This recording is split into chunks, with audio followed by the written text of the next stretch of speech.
I'll tell you what it is that you need to do to be successful. Set up some aims for yourself, goals that you actually value. You're going to have to put some effort into your life, and you need to be motivated to do that.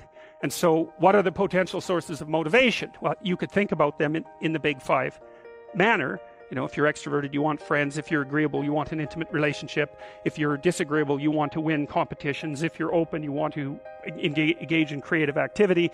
If you're high in neuroticism, you want security. Okay, so those are all sources of potential motivation that you could draw on, that you could tailor to your own, your own personality.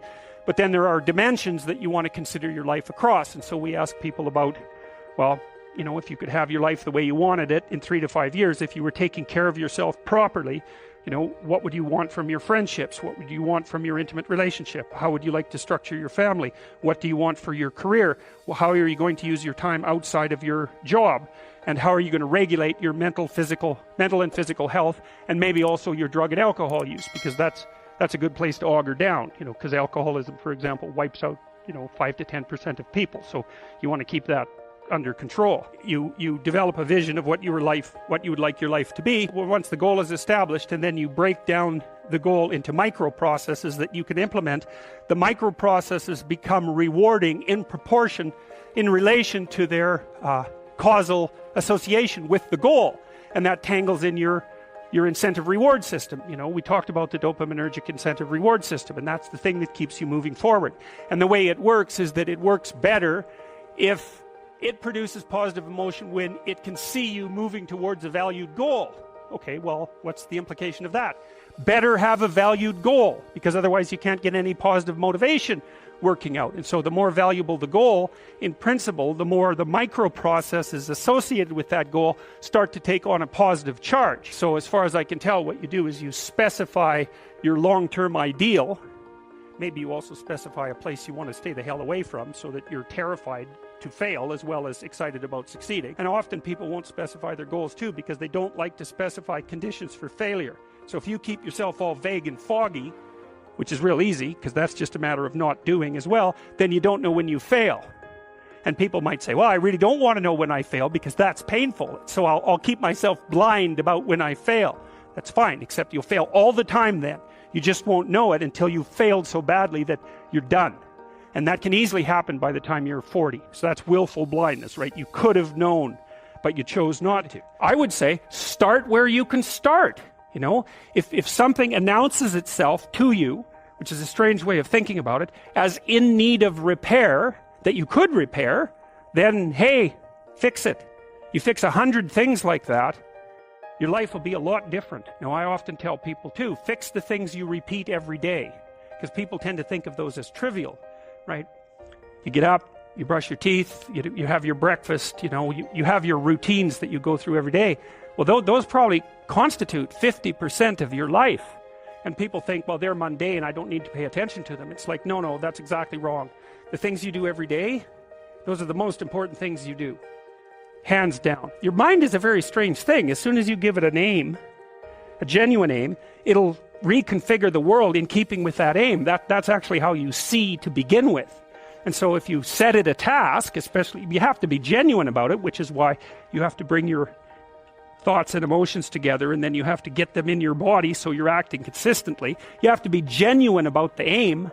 But once you aim, the world will reconfigure itself around that aim. What you aim at determines the way the world manifests itself to you. And so if the world is manifesting itself in a very negative way, one thing to ask is, are you aiming at the right thing? Now, I don't know how to start improving my life. Someone might say that. Well, you're not aiming low enough. There's something you could do that you are regarding as trivial, that you could do, that you would do, that would result in an actual improvement. But it's not a big enough improvement for you, so you won't lower yourself enough to take the opportunity. Aim low. And I don't mean don't aim, and I don't mean don't aim up. But you have to accept the fact that you can set yourself a goal that you can attain, and there's not going to be much glory in it to begin with. Because if you're not in very good shape, the goal that you could attain tomorrow isn't very glorious. But it's a hell of a lot better than nothing, and it beats the hell out of bitterness, and it's way better than blaming someone else. And you could do it. There's a statement in the New Testament, to those who have everything, more will be given. From those who have nothing, everything will be taken. It's like what's very pessimistic in some sense, because it means that as you start to fail, you fail more and more rapidly. But it also means that as you start to succeed, you succeed more and more rapidly. And so you take an incremental step, and well, now you can lift 55 pounds instead of 52.5 pounds. You think, well, what the hell's that? It's like, it's one step on a very long journey. And so it starts to compound on you. So a small step today puts you in a position to take a slightly bigger step the next day. And then that puts you in a position to take a slightly bigger step the next day. And you do that for 2 or 3 years, man, you're starting to stride. Like if you aren't everything you could be, more people will die. More people will suffer. More evil will be unconstrained. More tyranny will reign. More chaos will remain chaotic and dangerous, all of that. So if you just got your act together, like 10% more, your family would be 1% better. Like people think, well, there's 7 billion of us, and each of us is just this separate dust mote, like floating in the cosmos, and what the hell difference does it make what you do anyways? It's like, that is not how we're connected. It's like, you're the center of a network. You're going to know 1,000 people in your life, well enough to have an impact on them, okay? And each of those 1,000 people is going to know 1,000 people. So you're 1 step from 1,000,000, and 2 steps from 1,000,000,000. And we are networked, technically. That's how human interactions work. And so when you do something that you shouldn't do, it's worse than you think. And when you do something that you should do, it's better than you think. You get those mundane things right, those things you do every day. You concentrate on them and you make them pristine. It's like you got 80% of your life put together. These little things that are right in front of us, they're not little. That's the first thing. They are not little, and they're hard to set right. And if you set them right, it has a rippling effect, and fast too, way faster than people think. Human beings work. What does that mean? They sacrifice the present for the future. Sacrifice the present for the future. Well, what's the price you pay? You don't get the present. That's a big price, right? Because what you're doing essentially is you're taking all the potential suffering of the future and putting it into the present. All the time. Well, so what happens? Well, maybe you live longer and you live healthier, but you're not without the burden that puts on you. What does it mean to become self-conscious? It means you become aware. One way of thinking about it is you become aware of your vulnerability, or another is that you become aware of your insufficiency. What do you want to subordinate yourself to? How about your heroic willingness to encounter the unknown and articulate it and share that with people? There's no nobler vision than that. And it's not merely arbitrary too, because if you do that, to the degree that you do that, you will be successful. It will actually aid you practically. You'll rise up above men. You'll be selected by women. You'll be admirable. You'll be valued. And you know that because if you look at the people that you admire and value, you just have to watch the people that you admire and try to figure out what's common across them and draw your own conclusions. And you can ask yourself too, when you're torturing yourself with your conscience because you're not doing what you should be and you know it, what is it that you're torturing yourself in relationship to?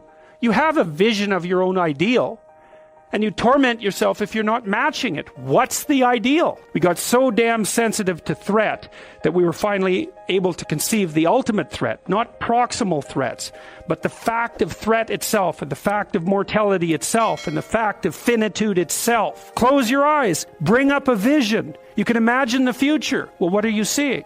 You're seeing a potential future with your eyes closed. The circuitry's there. Once it's developed, you can use it to imagine. You can project your vision into places that don't even exist, and you can start to conceptualize the future. What happens when you conceptualize the future? Well, I'm spoiling the punchline. You have to work, because you can see the future coming. You think, oh, the future's coming. It isn't just the present anymore. I don't have to just worry about whether or not I'm hungry right now. I'm going to have to worry about whether I'm hungry tomorrow and next week and next month and next year, and for me and for my wife and for my child and for the community. It's like you can forget about your day-to-day existence in paradise at that point. There's no evidence that people in industrialized societies are happier than people in non-industrialized societies. In fact, quite the contrary. We're less happy. Why? Well, because we fully and constantly bear the burden of the future. Well, that's good because we don't die and we live maybe 30 years longer and we have fewer horrible diseases and all of that, but that doesn't mean it's any picnic. You have to carry that along with you wherever you go. That's the burden of self-consciousness. Every social animal, and even many animals who aren't social, are embedded in a dominance hierarchy. The dominance hierarchy has a structure. We couldn't call it a dominance hierarchy. Dominance hierarchy A, B, C, D, E, thousands of them across thousands of years. You extract out from all of them what's central to all of them. That's the pyramid of value. What question do you need answered about the pyramid of value? What's at the top? Because that's the ideal. That's the eye at the top of the pyramid, or the golden Buddha in the lotus. It's the same thing. It's the same thing as the crucifix, paradoxically enough. And it has to do with something like the voluntary acceptance and therefore transcendence of suffering. It's something like that. These are not arbitrary ideas. They're deeply, deeply, deeply rooted in biology and culture. They're as deeply rooted in biology as the dominance hierarchy is rooted in biology. And we already know the answer to that. The dominance hierarchy has been around for 350 million years. It's a long time. You don't get to just brush that off and say, well, morality is some sort of second-order cognitive problem. It's like, no, it's not. I mean, I can tell you something about its instantiation in your nervous system. You have a counter at the bottom of your brain that keeps track of where you are in terms of your status, and it bloody well regulates the sensitivity of your emotions. So if you're at the bottom of the hierarchy, barely clinging on to the world, everything overwhelms you. And that's because you're damn near dead. And so everything should overwhelm you. You've got no extra resources. Any more threat, you're sunk. So you become extremely sensitive to negative emotion, and maybe also impulsive, so that you grab while the grabbing's good. And if you're nearer the top in the dominance hierarchy and your counter tells you that, then your serotonin levels go up, you're less sensitive to negative emotion, you're less impulsive, you live longer, like everything works in your favor. Your immune system functions better, and you're oriented at least to some degree towards the medium and long-term future. And you can afford that because all hell isn't breaking loose around you all the time. And so then the question is there a way of being that increases the probability that you're going to move up dominance hierarchies? You know, if you take people, and I've told you this, and you expose them voluntarily to things that they are avoiding and are afraid of, you know, that they know they need to overcome in order to meet their goals, their self-defined goals. If you can teach people to stand up in the face of the things they're afraid of, they get stronger. And you don't know what the upper limits to that are, because you might ask yourself, like, if for 10 years, if you didn't avoid doing what you knew you needed to do, by your own definitions, right, within the value structure that you've created, what would you be like? Well, you know, there are remarkable people who come into the world from time to time, and there are people who do find out over decades-long periods what they could be like if they were who they were, if they spoke their being forward. And they get stronger and stronger and stronger, and we don't know the limits to that. We do not know the limits to that. And so you could say, well, in part, perhaps the reason that you're suffering unbearably can be left at your feet, because you're not everything you could be, and you know it. And of course, that's a terrible thing to admit, and it's a terrible thing to consider, but there's real promise in it, right? Because it means that perhaps there's another way that you could look at the world, and another way that you could act in the world, so what it would reflect back to you would be much better than what it reflects back to you now. Because, you know, my experience is with people that we're probably running at about 51% of our capacity. I mean, you can think about this yourselves. I often ask undergraduates how many hours a day you waste, or how many hours a week you waste, and the classic answer is something like 4 to 6 hours a day. You know, inefficient studying, watching things on YouTube that not only do you not want to watch, that you don't even care about, that make you feel horrible about watching after you're done. That's probably 4 hours right there. Now, you think, well, that's 25 hours a week, it's 100 hours a month, that's 2.5 full work weeks, it's half a year of work weeks per year. And if your time is worth $20 an hour, which is a radical underestimate, it's probably more like 50 if you think about it in terms of deferred wages. If you're wasting 20 hours a week, you're wasting $50,000 a year. And you are doing that right now. And it's because you're young, wasting $50,000 a year is a way bigger catastrophe than it would be for me to waste it, because I'm not going to last nearly as long. And so if your life isn't everything it could be, you could ask yourself, well, what would happen if you just stopped wasting the opportunities that are in front of you? What do you want? You can have what you want, but you have to figure out what it is. So then they write down what they want, and they think, oh, hey, well, that might be worth having, so maybe I'll put some effort into it. I've been talking a lot to the crowds that I've been talking to, not about rights, but about responsibility. Well, what are you leaving out if you're leaving out responsibility? And the answer might be, well, maybe you're leaving out the meaning of life. That's what it looks like to me. It's like, here you are, suffering away.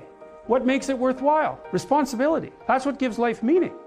It's like lift a load. Then you can tolerate yourself, right? Because look at, you're useless, easily hurt, easily killed. Why should you have any self-respect? Pick something up and carry it.